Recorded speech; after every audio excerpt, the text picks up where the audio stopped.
आज हम आपको एक ऐसी कहानी सुनाने जा रहे हैं जो आपके रोंगटे खड़े कर देगी। ये कहानी है एक शापित हवेली की, जहां जाने वाला कोई भी व्यक्ति वापस नहीं लौटा। तो तैयार हो जाइए, क्योंकि ये है शापित हवेली की कहानी। ये कहानी है एक छोटे से गांव रामगढ़ की। इस गांव के एक कोने में थी एक पुरानी विशाल हवेली, जिसे शापित हवेली के नाम से जाना जाता था। कहा जाता है कि इस हवेली में एक बहुत बड़ा खजाना छिपा हुआ है, लेकिन उस खजाने तक पहुंचने के लिए कई डरावने रहस्य और भयानक आत्माओं का सामना करना पड़ता है। रामगढ़ के लोग इस हवेली के पास जाने से भी डरते थे। कई साल पहले एक संपन्न परिवार इस हवेली में रहता था, लेकिन एक रात कुछ ऐसा हुआ जिसने सब कुछ बदल दिया।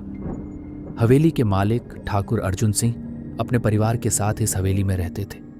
अर्जुन सिंह की बेटी राधा एक दिन अचानक गायब हो गई। उसे ढूंढने की बहुत कोशिशें की गई, लेकिन उसका कोई पता नहीं चला। कहा जाता है कि राधा को हवेली के अंदर किसी आत्मा ने कैद कर लिया। समय बीतता गया, लेकिन राधा का कोई सुराग नहीं मिला। अर्जुन सिंह ने हवेली छोड़ दी और रामगढ़ में रहने लगे। लेकिन हवेली में एक अजीब सा सन्नाटा और डरावना माहौल छा गया। एक दिन गांव में एक नया परिवार आकर बसा। इस परिवार में थे माता पिता और उनकी दो बेटियां, साक्षी और मनीषा। साक्षी एक साहसी लड़की थी और उसने हवेली के रहस्य को सुलझाने का फैसला किया। साक्षी ने अपने दोस्तों के साथ मिलकर एक योजना बनाई और एक रात हवेली के अंदर जाने का फैसला किया। उसे नहीं पता था कि उसके इस फैसले से उसके जीवन में क्या बदलाव आएगा। रात का अंधेरा छा चुका था। साक्षी और उसके दोस्त धीरे धीरे हवेली के अंदर गए। हवेली के अंदर का माहौल बहुत ही डरावना था। दीवारों पर पुरानी पेंटिंग्स और फर्नीचर धूल से ढके हुए थे। साक्षी ने अपने दोस्तों के साथ मिलकर हवेली के हर कमरे की जांच शुरू की।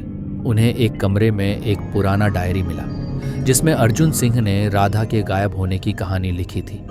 डायरी के अनुसार राधा को हवेली के गुप्त कमरे में कैद किया गया था, जहां जाने का रास्ता बहुत ही खतरनाक और डरावना था। साक्षी ने तय किया कि वह उस गुप्त कमरे को ढूंढेगी और राधा की आत्मा को मुक्त करेगी। साक्षी और उसके दोस्तों ने हवेली के हर कोने को खंगाला, लेकिन उन्हें गुप्त कमरे का कोई सुराग नहीं मिला। तभी साक्षी की नज़र एक पुरानी पेंटिंग पर पड़ी, जिसमें एक दरवाज़ा छुपा हुआ था। साक्षी ने पेंटिंग के पीछे का दरवाज़ा खोला और वे सब अंदर चले गए।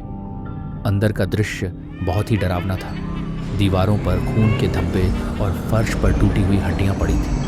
गुप्त कमरे के अंदर जाने पर उन्हें एक पुरानी मूर्ति मिली, जिसे देखकर उन्हें एहसास हुआ कि यह वही जगह है जहां राधा को कैद किया गया था। साक्षी ने मूर्ति के पास जाकर ध्यान से देखा तो उसे एक छोटी सी तिजोरी मिली।